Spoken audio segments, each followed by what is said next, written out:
The caucus and the party made its decision. They made it their choice, and I respect the outcome of the results, and we're moving forward.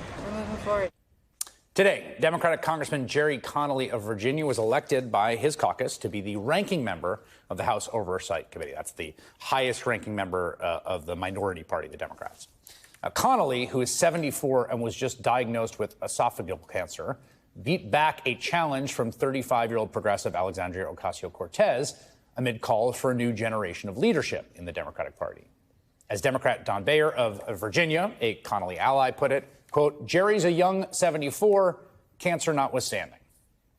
Now, to be clear, I'm sure Gerry Connolly will do a fine job as the ranking Democrat on oversight. I understand his colleagues respect him. I understand the way seniority works in Congress, which has been there forever. Often there's a reason for it. You learn a lot over the years. But in light of everything that has happened over the past decade, it does feel like Democrats still have not learned a pretty important lesson here. Back in 2013, when some liberals called for the retirement of Supreme Court Justice Ruth Bader Ginsburg, then President Barack Obama invited Ginsburg, at the time an 80-year-old cancer survivor, to a now infamous lunch meeting. The president gently implied that it was time for her to pass the torch before the 2014 midterms, when Democrats were expected to lose the Senate, making it impossible to replace her with another ideological liberal on the court. Ginsburg refused to step aside. You're 83. You're the oldest serving member on the Supreme Court. How long do you think you can do this? At my age, you have to take it year by year. I know I'm okay this year. What will be next year? I'm hopeful, however, because my most senior colleague, the one who most recently retired, Justice John Paul Stevens, stepped down at age 90, so I have a way to go. Republicans retook the Senate in 2014, and they held it until 2021. Ruth Bader Ginsburg died in September 2020 at the age of 87, 3 years after that interview and 7 years after her meeting with Obama. Donald Trump and the Republican Senate, and just a few months before the election, replaced her with conservative Justice Amy Coney Barrett, further cementing conservative control of the court for generations to come and facilitating the end of Roe v. Wade. You would think that would have been enough for Democrats to start taking the age issue seriously. But it was not. In April of last year, President Joe Biden announced he was running for re-election, even though he was the oldest man to ever serve as president and was also clearly having a hard time communicating at the level necessary to occupy the bully pulpit. It wasn't until over a year later, when Biden gave a cataclysmic performance in his first debate with Donald Trump, that the Democrats changed course. After a wrenching, excruciating process just months out from the election, Biden, again, to his credit, finally stepped aside under enormous pressure.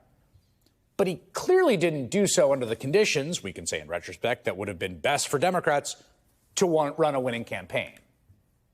You would think that would have been enough for Democrats to start taking the age issue seriously. But it was not. Gerry Connolly won that vote today. And he did so thanks in part to former Speaker Nancy Pelosi whipping votes for him. Now, again, to her credit, enormous credit, Pelosi did choose to step aside and relinquish her job as House Minority Leader to a new generation of leadership. She also played an enormous role in the successful effort to push Joe Biden to step aside this summer, which was very hard to do and I think the right thing to do. But now Pelosi whipped votes to make sure that Connolly got the oversight job over the young star in the party, even as the 84-year-old Pelosi is recovering from hip surgery after suffering a fall. It feels like a moment of genuine madness. And look, no one wants to think about their own mortality. I sure as heck don't. There are lots of people who live very long, active lives well into their 80s, 90s even. John Paul Stevens lived years after he retired from the court at the age of 90. But as a general matter, this is a very risky undertaking for everyone. And Democrats are not taking this issue seriously, despite everything that's happened, but they need to. Democratic Senator Jeanne Shaheen of New Hampshire just said she's undecided if she will run for another 6-year term in 2026 when she will be 79 years old. And again, this is nothing against Senator Shaheen personally, but according to Pew polling from just last year, 79% of Americans support age limits for politicians in Washington. That is a striking, overwhelming number in today's polarized environment. 79% of Americans don't agree on anything, but they agree on this. and Democrats should listen.